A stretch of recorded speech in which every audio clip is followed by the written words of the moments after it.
급등락하는 주가. 무엇이 시장을 움직일까?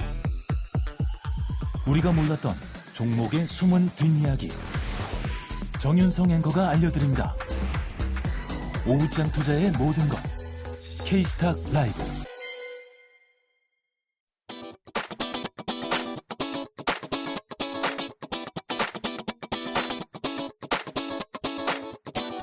네, 이어지는 종목 겨루기. 오늘의 배틀 참전 출연자 바로 모셔보겠습니다. 하이투자증권 이화진 과장, 헤르메스타 하창원 본부장입니다. 안녕하세요. 네, 먼저 하락장의 두 분의 포트폴리오는 괜찮을까요? 먼저 그 현황부터 살펴보고 가겠습니다. 먼저 이화진 과장의 포트폴리오입니다. 하락장이 좀 상승률을 많이 반납하긴 했지만 견주했던 알테오젠 10%의 상승률, 펩트론이 상승률 좀 줄여냈지만 그래도 30%의 상승률 보여주고 있고요. 그 외 UTI, 서울바이오시스, ABL바이오도 선방해 줬습니다. 하창원 본부장의 포트폴리오, 네, 강한 종목이 좀 부재하기는 하지만 역시 시장 하락 대비 그래도 좀 힘을 내주려는 노력을 보여주고 있습니다.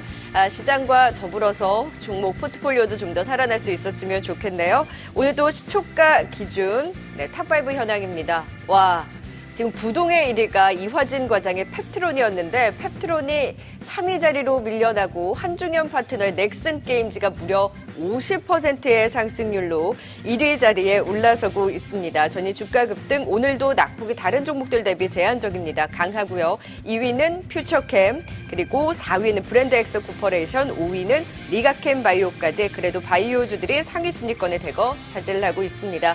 시장 하락과 상승률을 좀 많이 반납하기는 했지만 그래도 넥슨 게임즈가 강한 면모를 보여줬네요. 자, 이제 본격적으로 종목 배틀 시작해 보겠습니다. 오늘의 배틀 종목 바로 공개합니다. 이화진 과장은 펄어비스를, 그리고 하창원 본부장은 엘컴텍입니다. 엘컴텍이라니 테마주에 본격 진입을 하나요?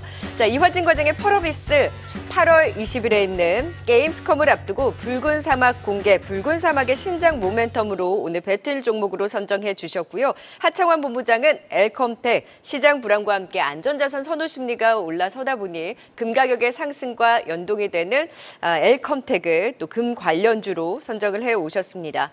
자, 좋은 것도 좋은 거지만 과연 두 분의 시각으로 서로의 종목을 어떻게 바라보시는지 진실의 시간을 가지면서 같이 크로스 체크의 관점으로 하나하나씩 짚어보도록 하겠습니다. 이화진 과장님. 네. 아니다. 하창원 본부장부터 갈게요. 펄어비스에 대한 질문을 먼저 들어가는 게 아무래도 넥슨 게임즈가 지금 1위 자리를 하고 있는 가운데 게임주들도 낙폭 거단에 따른 반등에 더 나설 수 있을지 하창원 본부장이 보시기에는 펄어비스 어떻게 좋아 보이십니까?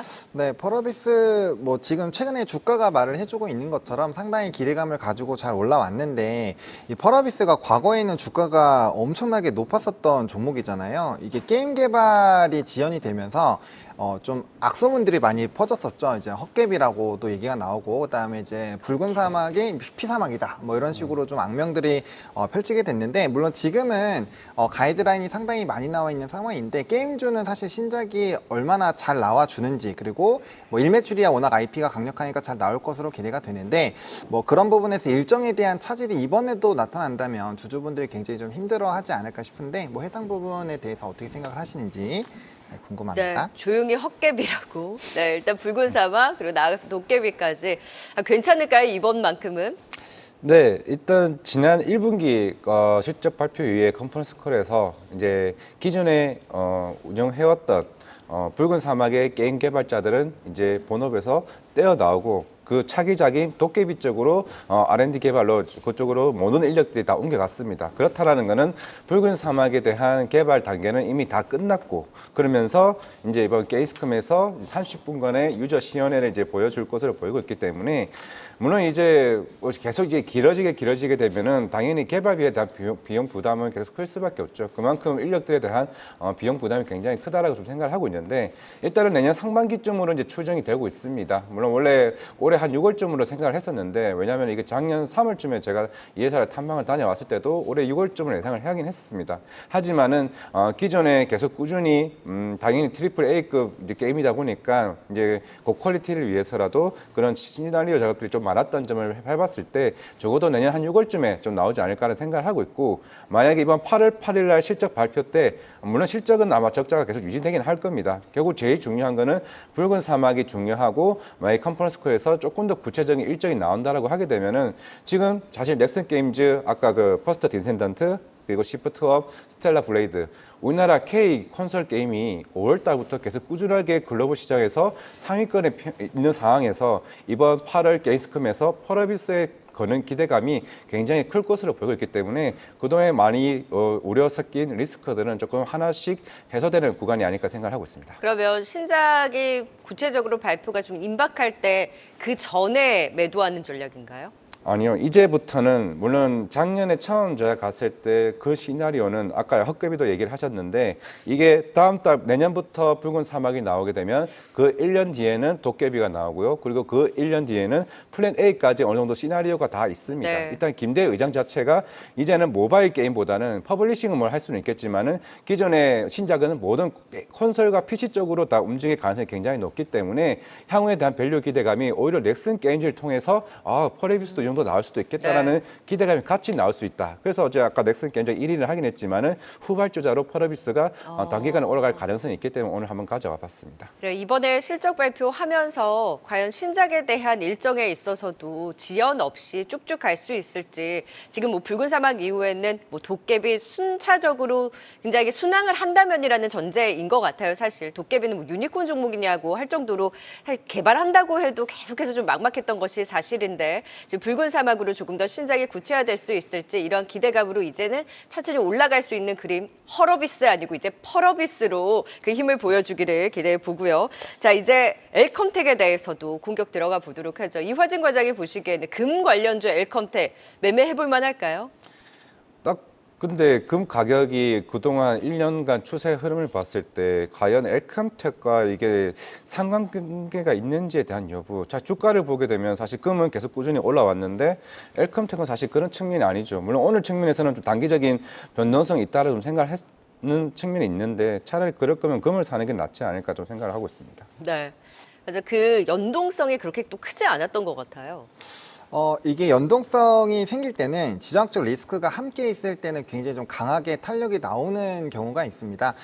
통상적으로 말씀해 주신 것처럼 이제 금 가격이 선물 가격이 워낙 강하게 올라가고 있다 보니까 직투하기에는 정말 좋은 상황이고 또 이제 금 가격이 올라갔을 때 국내 이제 종목으로 접근하기에는 엘컴텍을 제외한 종목이 없다라고 보셔도 뭐 고려아연 같은 게 있긴 하지만 덩치가 너무 크죠. 그러다 보니까 테마성으로 붙을 때는 엘컴텍으로 수급이 많이 좀 돌게 됩니다. 사실상 오늘 급등 나왔던 뭐 한국석유나 한국석유 이거 유가랑 전혀 상관없죠. 유통주인데 그러한 상황이 발생했을 때 우리나라에서 약간 약속한 것처럼 테마가 형성되어 있고 그 안에 대장주로 움직이는 게 이 종목군들이 있거든요. 그러다 보니까 그런 관점에서 본다라고 한다면 충분히 좀 수급이 쏠릴 수 있고요.